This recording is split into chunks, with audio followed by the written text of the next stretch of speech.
नमस्कार, हमारी खास पेशकश में आप सबका स्वागत है। मैं हूं आप सबके साथ अनूप। बिहार में आतंक के आकाओं का नया ठिकाना।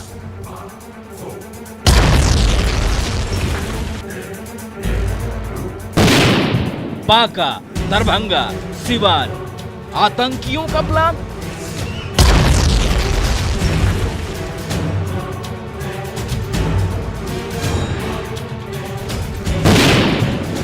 शहर शहर स्लीपर से होने वाला है बड़ा खेल।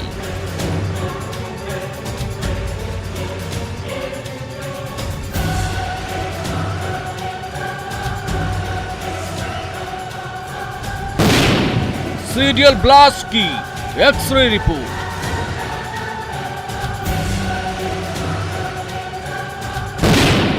ट्रेलर पर सुपर एक्सक्लूसिव खुलासा। बिहार में प्लान, टारगेट हिंदुस्तान। शांति का पाठ पढ़ाने वाला बिहार आज आतंक का पनाहगाह बन गया है। बड़ी आसानी से बिहार के युवाओं को आतंकी टारगेट कर रहे हैं।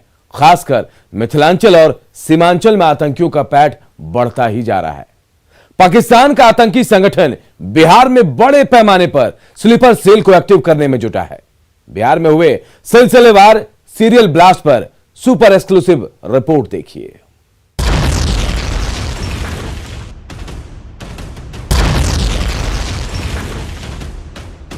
क्या बिहार को आतंकवादी सेफ जोन के रूप में टारगेट कर रहे हैं? क्या हिंदुस्तान को दहलाने की बड़ी साजिश रची जा रही है?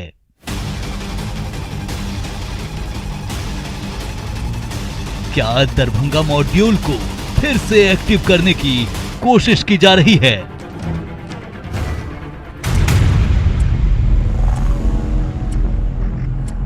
क्या बिहार में शहर दर शहर स्लीपर सेल एक्टिव है?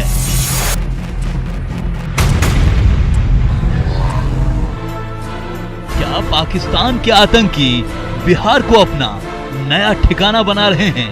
क्योंकि पिछले 15 दिनों में बिहार दहल उठा है। बांका, दरभंगा और सिवान में हुए ब्लास्ट ने बहस छेड़ दी है कि बिहार में प्लान, टारगेट हिंदुस्तान। 17 जून को दरभंगा रेलवे स्टेशन पर पार्सल धमाका हुआ, जिसका सीधा तार पाकिस्तान से जुड़ रहा है। दरअसल जिस व्यक्ति ने पार्सल भेजा था उसका पूरा नाम मोहम्मद सुफियान अरशद है। सुफियान पाकिस्तान से ट्रेनिंग ले चुका है। 2016 में सामी की गिरफ्तारी के बाद खुलासा हुआ था। एटीएस 2016 से ही मोहम्मद सुफियान की तलाश में है। दरभंगा स्टेशन के पार्सल जो आया था सिकंदराबाद से, उसके बाद जो उसमें धमाके हुए, इसके बाद तमाम जांच एजेंसियां जो है जांच में जुटी हुई है और नए नए खुलासे, नए नए तथ्य सामने आ रहे हैं। अब जो एटीएस ने इस सूत्रों से जो खबर आ रही है उसके मुताबिक जो पाकिस्तान कनेक्शन सुफियान के नाम से जोड़ा जा रहा है। अभी हम पार्सल विभाग में हैं और ये पार्सल विभाग को भी जो है जीआरपी के द्वारा एक निर्देश दिया गया है कि जितने भी जो 6 महीने में जितने भी सिकंदराबाद से यहाँ लाया गया था कपड़े का या जो बंडल आया है या क्या सिकंदराबाद से यहाँ भेजा गया था, उसकी जो है एक रिपोर्ट तैयार करने के लिए तो जीआरपी भी जुट गई है उस रिपोर्ट को तैयार करने में कि आखिर 6 महीने के अंदर क्या सिकंदराबाद से यहाँ लाया गया था और सिकंदराबाद से लाने वाला सामान आखिर कौन रिसीवर था और किसने ले गया है। तो ऐसे में यहाँ जीआरपी भी जो है अब ये खंगालने में जुटी हुई कि वो 6 महीना में जो आया था वो क्या था और क्या भेजने वाले का नाम क्या था। तो ऐसे में जीआरपी भी अपनी तफ्तीश बढ़ा रही है और पार्सल विभाग से भी जो मांगा गया है वो उपलब्ध कराया जा रहा है। लेकिन अब जो नया मामला आया है एक पाकिस्तान कनेक्शन का, वो झारखंड का चतरा का रहने वाला एक आतंकी था जो पाकिस्तान से ट्रेनिंग प्राप्त करके आया हुआ था और उसका एक साथी मोहम्मद सामी जो हरियाणा के बॉर्डर के पास जो है उसकी गिरफ्तारी हुई थी। उसके बाद से ही मोहम्मद जो सुफियान है उसकी तलाश एटीएस कर रही थी और लगातार वो जो है एटीएस के रडार से दूर था। अब जबकि इस पार्सल में मोहम्मद सुफियान का नाम आया है तो ऐसे में एटीएस जो है अलर्ट है और उसकी तलाश और जोर शोर से शुरू कर दी गई है। तो देखना यह है कि आगे इस सुफियान के नाम से जो आया है उसकी तफ्तीश कहां तक पहुंचती है। याद है दरभंगा मॉड्यूल जिसकी शुरुआत इंडियन मुजाहिदीन के फाउंडर यासीन भटकल ने की थी। मुंबई में 13 जुलाई 2011 को भीड़ भाड़ वाले इलाके में 3 शक्तिशाली बम विस्फोट हुए थे, जिसमें करीब 21 लोग मारे गए थे और 141 लोग घायल हो गए थे। मुंबई ब्लास्ट में इसी गैंग का रोल था। दरभंगा मॉड्यूल ने देश भर में खलबली मचा दी थी। क्या है दरभंगा मॉड्यूल, ये भी जान लीजिए। इंडियन मुजाहिदीन के फाउंडर यासीन भटकल ने दरभंगा मॉड्यूल की शुरुआत की। दरभंगा में दारुल किताब सुन्ना लाइब्रेरी से इसका संचालन होता था। पढ़े लिखे युवाओं का ब्रेन वॉश कर जिहाद के लिए तैयार किया जाता था। हवाला के जरिए विदेशों से फंडिंग होती थी। अगस्त 2013 में नेपाल बॉर्डर से भटकल पकड़ा गया। दरभंगा की बदकिस्मती है कि आतंकवाद से कनेक्शन छूट ही नहीं रहा। आतंकी यासीन भटकल की गिरफ्तारी के बाद लगा था दरभंगा मॉड्यूल ध्वस्त हो गया है, लेकिन 17 जून को सिकंदराबाद से दरभंगा पहुंची स्पेशल ट्रेन के पार्सल धमाके की गूंज से दरभंगा फिर कटघरे में है। तेलंगाना के सिकंदराबाद स्टेशन पर भी पार्सल धमाके की तफ्तीश की जा रही है। दरभंगा पार्सल ब्लास्ट केस के मामले की जांच के लिए जीआरपी दरभंगा की टीम यहां हैदराबाद आई हुई है और इस समय ये जीआरपी सिकंदराबाद का स्टेशन है और यहां आप देख सकते हैं ये जो इंस्पेक्टर हैं, थाना अध्यक्ष हैं दरभंगा जीआरपी के मोहम्मद हारून रशीद, वो और उनके साथ एक और शख्स, ये दो टीम यहाँ पर जांच के लिए आई हुई हैं। और ये यहाँ पर जो लोकल पुलिस है, जो जीआरपी है, उससे संपर्क करके कल इन्होंने बुकिंग ऑफिस में पूछताछ की, जो बुकिंग क्लर्क हैं उनसे बातचीत की, समझने की कोशिश की। सीसीटीवी फुटेज अब तक इस टीम को हाथ नहीं लग सका है। वो सीसीटीवी फुटेज एक्चुअली उसका जो हार्ड डिस्क है उसका एक पासवर्ड मिसिंग है। इस वजह से उस हार्ड डिस्क को जो सीपी ऑफिस है, यहाँ पर पुलिस कमिश्नर के ऑफिस है, वहाँ भेजा गया है और उसको पासवर्ड को क्रैक करके आज उसका वीडियो रिट्रीव करने की कोशिश की जाएगी। तो सबसे बड़ी चुनौती जो इस समय दरभंगा जीआरपी के सामने है वो ये है कि वो उसका वीडियो रिट्रीव करें। उसके वीडियो से वो तस्वीरें मिलेंगी कि बुकिंग कौन करने आया था, वो शख्स कौन है। जब तक उस शख्स की चिन्हित नहीं किया जाएगा तब तक उसका पता नहीं चलेगा। लेकिन वो अभी कुछ देर में पुलिस कमिश्नर ऑफिस जाने वाले हैं और वहाँ टेक्निकल एक्सपर्ट के साथ मिलके वो उसको जो वीडियो है उसके पासवर्ड को क्रैक करके उसका वीडियो रिट्रीव करेंगे और फिर उस शख्स ने जो बुकिंग करने के लिए आया था उसको पहचान करने की कोशिश करेंगे। दरअसल यासीन भटकल ने इत्र और दवा की दुकान की आड़ में दरभंगा मॉड्यूल खड़ा कर दिया था। ऐसे में जांच एजेंसियों को शक है कि कहीं कपड़े के पार्सल की आड़ में कोई बड़ी साजिश तो नहीं रची जा रही थी। आगे देखिए बांका, दरभंगा और सिवान में हुए ब्लास्ट की पूरी स्टोरी। दरभंगा से विपिन कुमार दास और सिकंदराबाद से संजय तिवारी की रिपोर्ट, न्यूज़ 18।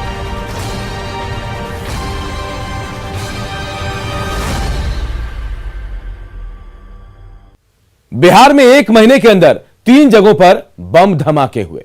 पहले बांका, फिर दरभंगा और अब सिवान। इनमें विस्फोटकों का इस्तेमाल हुआ। बांका मस्जिद विस्फोट में मौलाना की मौत हो गई। किसी को नहीं पता कि विस्फोटक कहां से आया। दरभंगा स्टेशन पर पार्सल विस्फोट में पाकिस्तानी कनेक्शन सामने आया, जबकि सिवान धमाके में आरोपी की गिरफ्तारी से बड़ा क्लू मिलने की उम्मीद है। 15 दिन के अंदर 3 धमाके। बम धमाके, कहीं साजिश तो नहीं? साजिश है तो मास्टरमाइंड कौन? आखिर कब होगा इसका खुलासा? बिहार में पिछले 15 दिनों में बम धमाके की तीसरी घटना हुई है। बांका और दरभंगा के बाद इस बार सिवान के हुसैनगंज थाना क्षेत्र के जुड़कन गांव में मस्जिद के पीछे जोरदार धमाका हुआ। इस धमाके में मौके पर मौजूद पिता और पुत्र गंभीर रूप से घायल हो गए हैं। प्रारंभिक जांच में पुलिस ने माना है कि यह बम धमाका ही था। धमाके के बाद इलाके में दहशत का माहौल है। घायल पिता और पुत्र को प्राथमिक उपचार के बाद पटना रेफर कर दिया गया है। घटना के बारे में स्थानीय लोगों ने जो बताया वो साजिश की ओर साफ इशारा करता है। अब बम बामुआ घर के कोयला चले बामुआ फाट कोयला होता था बामुआ सगीर सही तर गांव तो वही में अपन लड़का लेकर रहनी है लड़का में मुस्कुट में कोई रनिया होता था हमको का नहीं अकीम के आवत रनिया तो काम बा आवे को काम बा रनिया तले बामुआ फाट कोयला होता ना हो जाएगा तो भाग लेकर घूमने देंगे सगीर से जुड़कने को भाई पहला बामुआ धरा के हमारे हम ना जोड़िए भाग जाई होता था सगीर साइड से तरकारी ले सकता कैसे जाता जन्म गावाई का हटे आज ने किने से झोरी में काम लेके आई बना देता था आपके पास है नया में एगो काम बा हम बनी है बात है 1 घंटा में एगो आदमी आवा तो ले जाए। गुरुवार 17 जून को दरभंगा स्टेशन पर धमाके की जांच भी जारी है। पुलिस बिहार, यूपी और तेलंगाना में जांच कर रही है। दरअसल सिकंदराबाद दरभंगा स्पेशल ट्रेन से आए एक पार्सल में विस्फोट हुआ था। पार्सल दरभंगा में मोहम्मद सुफियान नाम से आया था, लेकिन पार्सल पर पूरा पता नहीं लिखा था।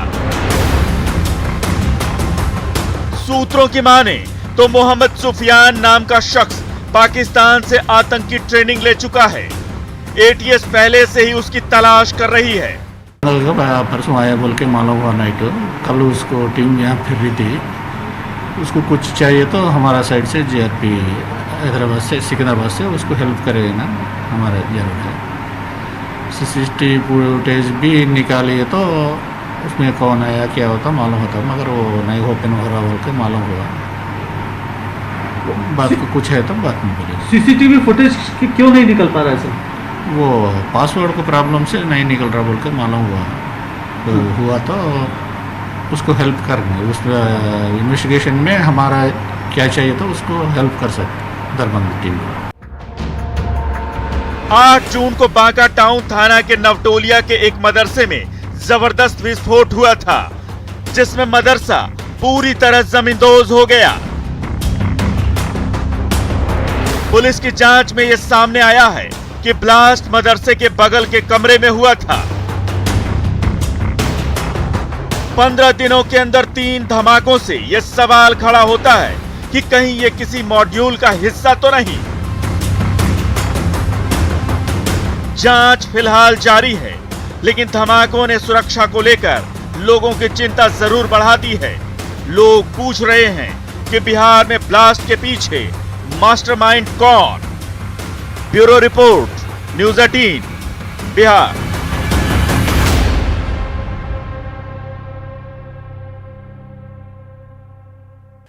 मुंबई से लेकर दिल्ली ब्लास्ट तक बिहार में तैयार आतंकियों का हाथ रहा है।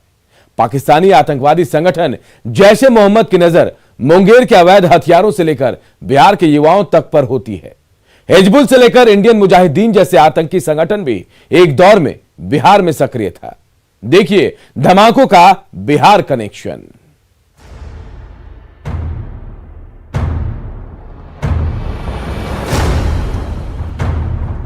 साल 2014 से 2021 तक आतंक के आकाओं ने बिहार को सॉफ्ट टारगेट के तौर पर इस्तेमाल किया। बिहार से हिंदुस्तान को दहलाने की साजिश रची जाती और फिर देश के अलग अलग हिस्से को टारगेट किया जाता। साल 2011 का मुंबई धमाका हो या फिर दिल्ली ब्लास्ट, हर हमले में बिहार कनेक्शन निकलकर सामने आ जाता है। अभी भी आतंकी संगठन बिहार में अपने स्लीपर सेल को एक्टिव करने में जुटे हैं। फरवरी 2021 में जम्मू कश्मीर के डीजीपी ने खुलासा किया था कि पाकिस्तान का आतंकवादी संगठन जैश ए मोहम्मद दिल्ली दहलाने की कोशिश में साजिश रच रहा है और इसके लिए बिहार के मुंगेर से छोटे हथियार मंगाए जा रहे हैं। यानी दरभंगा मॉड्यूल से लेकर मुंगेर का अवैध आर्म्स तक आतंकियों की नजर में है। धमाकों का बिहार कनेक्शन बहुत पुराना है।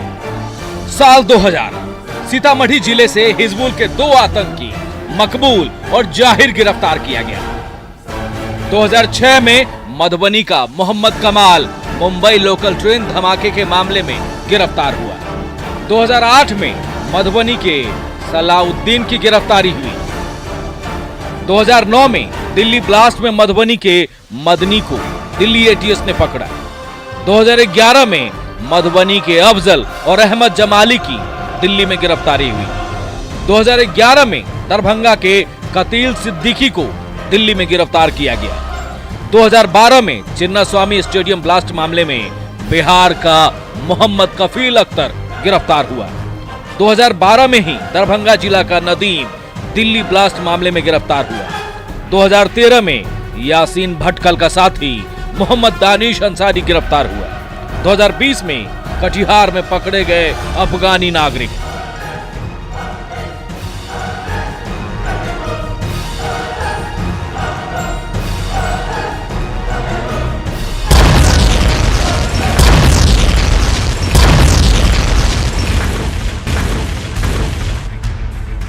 कुछ धमाकों ने तो पूरे हिंदुस्तान को हिलाकर रख दिया था। 2013 गया का महाबोधि मंदिर ब्लास्ट। 33 मिनट में कुल 9 सीरियल धमाके हुए थे। 2 बौद्ध भिक्षुओं समेत 5 लोग इसमें घायल हुए थे। 2013 में पीएम की रैली से पहले ब्लास्ट। गांधी मैदान में हो रही थी रैली, 6 लोगों की विस्फोट में गई थी जान। 2013 पटना जंक्शन के 10 नंबर प्लेटफॉर्म पर धमाका। शौचालय में एक के बाद एक 2 भीषण विस्फोट। मौके पर ही एक व्यक्ति का चिथड़ा उड़ गया। पकड़े गए व्यक्ति ने आतंकी होने की बात कबूली। 2018 आरा में हुआ था बड़ा बम धमाका। हरखेन धर्मशाला में हुआ था विस्फोट, एक व्यक्ति धमाके में हुआ था घायल। 2021 बांका के मदरसे में धमाका। मदरसा पूरी तरह जमींदोज, धमाके में मौलवी की मौत।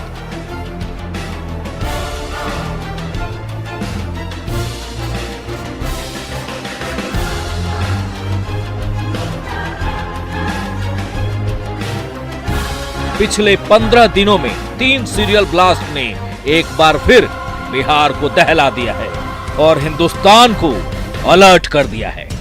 Bureau report, news 18।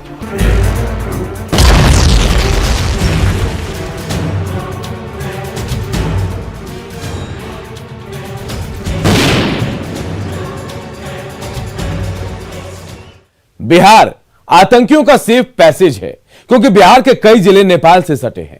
कई जगहों पर नेपाल का खुला बॉर्डर है, जहां से आतंकी बेरोक टोक आवाजाही कर सकते हैं। यानी ना कोई चेकिंग, ना कोई वीजा और ना ही किसी तरह के पासपोर्ट की जरूरत। इस रास्ते आतंकी ना सिर्फ स्लीपर सेल को पाकिस्तान भेजते हैं, बल्कि बड़े पैमाने पर हथियारों की सप्लाई भी इसी रास्ते से होती है।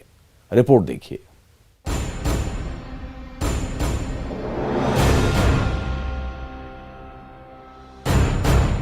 क्या बिहार में पाकिस्तानी आतंकी संगठन जैश ए मोहम्मद की पकड़ गहरी हो गई है?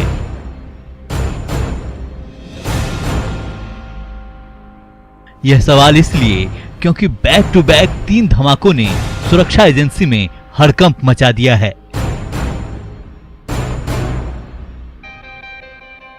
क्योंकि बिहार सालों से ही आतंकियों का सेफ पैसेज कहा जाता रहा है।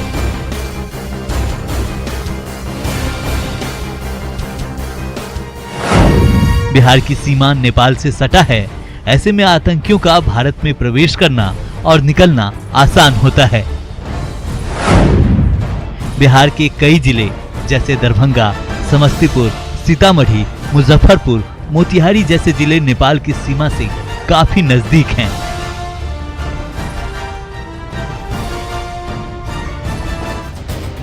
आतंकी संगठन बिहार के युवाओं को स्लीपर सेल के लिए चुनते हैं। जिहाद के नाम पर आतंक की ट्रेनिंग दी जाती है। चोरी छिपे यहाँ के युवाओं को पाकिस्तान भेजा जाता है। पाकिस्तान के बेस सेंटर पर ट्रेनिंग दी जाती है।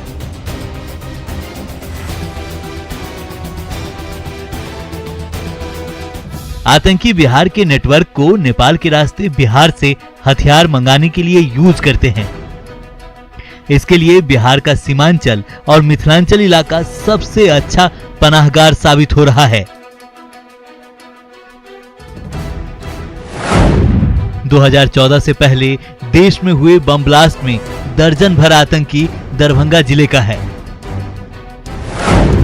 दरभंगा के काफिल अहमद वसी, अहमद शेख मोहम्मद, आदिल गयूर अहमद, जमाली आफ्ताब आलम दरभंगा का ही रहने वाला है। मुंबई लोकल ट्रेन ब्लास्ट में पकड़ा गया आतंकी मोहम्मद कमाल मधुबनी जिले का रहने वाला है।